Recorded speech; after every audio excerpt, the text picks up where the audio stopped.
ఒక వ్యక్తి గుడిలో క్లీనర్గా పనిచేసేవాడు. తన పేదరికం వల్ల ఎప్పుడూ బాధపడుతూ, దేవుడా, నీ జీవితం ఎంత ప్రశాంతంగా ఉంటుంది, కాని నేను మాత్రం తిండి కోసం రోజంతా కష్టపడాలి అని దేవుడితో ఫిర్యాదు చేసేవాడు. ఒకరోజు దేవుడు అతనితో మాట్లాడి, సరే, ఈరోజు నా బాధ్యతలు నువ్వు తీసుకో, కాని ఒక షరతు, నువ్వు ఏమి జరిగినా మౌనంగా ఉండాలి, ఒక్క మాట కూడా మాట్లాడకూడదు అని చెప్తారు. ఆ వ్యక్తి దానికి ఒప్పుకుంటాడు. మొదట ఒక ధనవంతుడు వచ్చి ప్రార్థించాడు.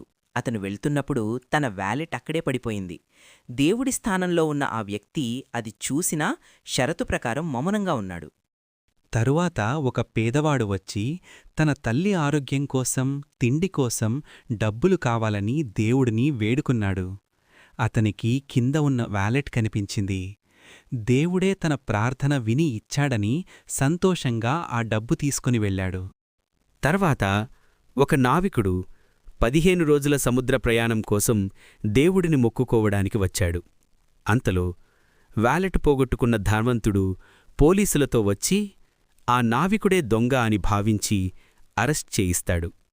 ఆ నావికుడికి జరుగుతున్న అన్యాయాన్ని చూసి తట్టుకోలేక విగ్రహం స్థానంలో ఉన్న ఆ వ్యక్తి మాట్లాడి, డబ్బులు తీసుకుంది నావికుడు కాదు, ఒక పేదవాడు అని నిజం చెప్పేస్తాడు. సాయంత్రం దేవుడు వచ్చి, నువ్వు మాట్లాడి నా ప్రణాళికను మొత్తం నాశనం చేశావు అని అంటారు. ఆ ధనవంతుడు తప్పుడు మార్గంలో సంపాదించాడు. ఆ డబ్బు పేదవాడికి దొరికితే ధనవంతుడి పాపం తగ్గేది, పేదవాడి కష్టం తీరేది. ముఖ్య విషయమేంటంటే, ఆ నావికుడు వెళ్లే సముద్రంలో పెద్ద తుఫాను రాబోతుంది. పోలీసులు అరెస్ట్ చేస్తే అతను జైలులో క్షేమంగా ఉండేవాడు. కాని నువ్వు నిజం చెప్పడం వల్ల ఇప్పుడతను ప్రయాణానికి వెళ్లి ప్రాణాలు పోగొట్టుకుంటాడు. ఈ కథలోని నీతేమిటంటే, మనకు కేవలం మన కళ్ల ముందు జరిగేది మాత్రమే తెలుస్తుంది, కాని దేవుడు గతం, వర్తమానం మరియు భవిష్యత్తును చూసి ఒక ప్రణాళిక వేస్తాడు.